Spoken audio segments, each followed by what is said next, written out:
Hi, my name is Chinmay, and I'll be going over one of the problems from the target round. So we're going over target number 4. Two fair six-sided dice are rolled. What is the probability that the sum of the reciprocals of the numbers rolled is at least 1/2? Express your answer as a common fraction. So let's say the two numbers are a and b. Then we can say that 1 over a plus 1 over b is greater than or equal to 1/2. And so we can simplify that fraction with a common denominator of ab to be a plus b over AB is greater than or equal to 1/2. And then we can multiply both sides by 2AB.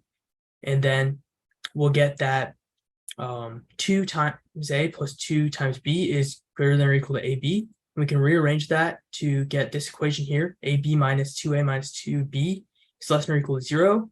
And then what we can do is we can add 4 to both sides of the equation so that we can factor the left-hand side as A minus 2 times B minus 2 is less than or equal to -4.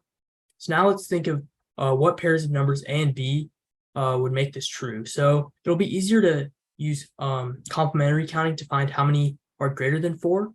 And we can list out the values of A and B between 1 and 6 that don't work. And we'll see that if we have 4 and 5, 4 and 6, 5 and 4, we'll have 8 cases where it doesn't hold. So to find the probability that the sum of the reciprocals is at least 1/2, we take the total number of possibilities, 36, and subtract the 8 ones that don't work. And that leaves us with 28 out of 36, which we can simplify as 7/9. And that would be our answer to this question. All right. Hi, everybody. This is Tim. Hope you're enjoying our videos. If so, you know what to do. Like, subscribe, turn on notifications, all that sort of thing.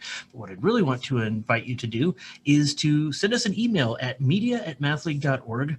Tell us which problems you'd like to see us cover next in our video series. Take care and see you in the next video.